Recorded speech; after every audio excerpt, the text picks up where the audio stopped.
Jumpa lagi dengan saya Yeni Indra di Gospel Truth Cakes dengan renungan yang berjudul Kunci Mujizat Berdoa dari Sisi Kemenangan. Pernahkah kita mendoakan kesembuhan, kelepasan atau terobosan, lalu kita mengucap syukur dan percaya bahwa Tuhan sudah menjawab? Tetapi gejalanya masih ada, rasa sakitnya belum hilang, utang belum lunas, situasi belum juga berubah. Apa yang harus kita lakukan? Dulu saya pun bingung, sampai saya mengerti prinsip penting ini. Yang rohani lebih nyata daripada yang jasmani. Kita bukan hanya tubuh dan jiwa, tetapi roh, jiwa, dan tubuh. Dan mujizat Tuhan dimulai di alam roh, lalu baru termanifestasi di alam fisik. Andrew Wommack berkata, "Saya bukan menyebut yang tidak nyata seolah-olah nyata. Saya justru menyatakan kebenaran, hanya saja kebenaran di alam roh, dan sesuai dengan Markus 11 ayat 23-24. Kalau saya tidak bimbang dan tetap percaya, maka kebenaran di alam roh akan termanifestasi di alam fisik." Wow, ini membuka mata saya. Selama ini saya terlalu fokus pada apa yang bisa saya lihat, rasakan, atau alami. Kalau gejalanya masih ada, saya langsung kecewa.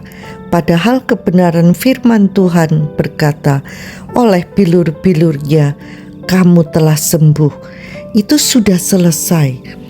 Bukan akan disembuhkan, tetapi sudah disembuhkan. Permasalahannya, kita hidup dalam dunia yang mendidik kita untuk percaya pada apa yang terlihat. Itu sebabnya banyak orang Kristen hidup secara karnal atau kedagingan. Bukan berarti berdosa terus, tetapi artinya dikendalikan oleh panca indera. Mereka tidak mengakui bahwa ada dunia rohani yang lebih nyata daripada dunia fisik. Roma 8 ayat 6 berkata, "Karena keinginan daging ialah maut, tetapi keinginan roh ialah hidup dan damai sejahtera."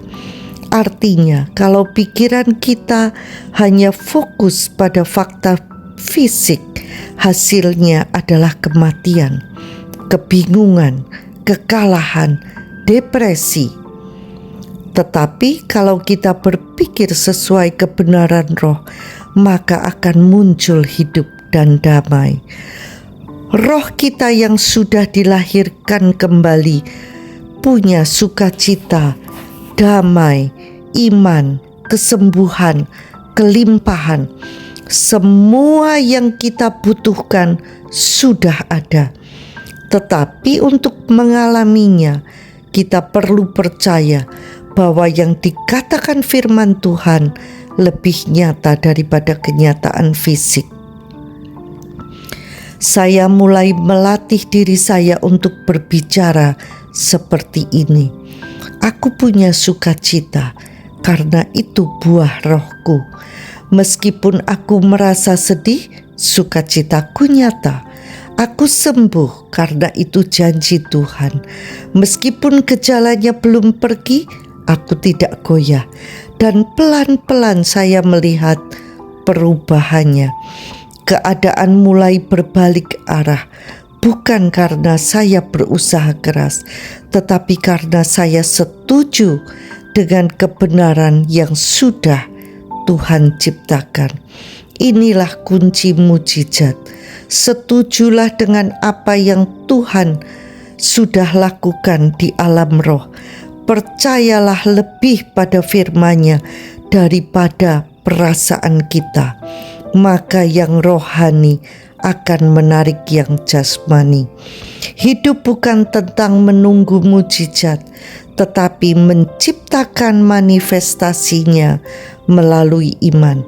Sudah selesai di alam roh, tinggal kita yang harus sepakat dan bertindak seolah-olah itu sudah nyata, karena memang sudah nyata di dalam roh kita.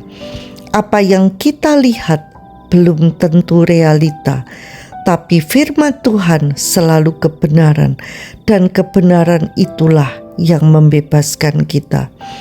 Selaras dengan hal ini, Daniel 10 ayat 12 dan 13 menceritakan bahwa sejak hari pertama Daniel berdoa dan merendahkan diri, doanya sudah didengar. Namun jawabannya tertunda 21 hari karena ada perlawanan dari pimpinan kerajaan Persia di dunia roh. Malaikat akhirnya dibantu oleh Mikael untuk menerobos dan membawa jawaban kepada Daniel.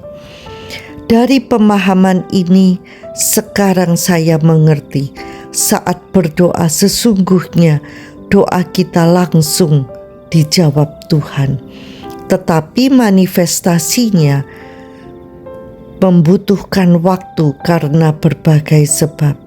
Nah, sekarang kita bisa berdoa dari sisi kemenangan dengan penuh keyakinan bahwa doa kita sudah terjawab. Tinggal kita mengucap syukur agar terjadi percepatan manifestasinya. Menarik bukan? Praktek yuk. Andrew Wommack berkata, iman menjangkau ke alam roh dan membawa apa yang sudah nyata di sana ke dalam alam fisik. Sampai jumpa di episode berikutnya bersama Yeni Indra di Gospel Truth Cakes. Tuhan Yesus memberkati.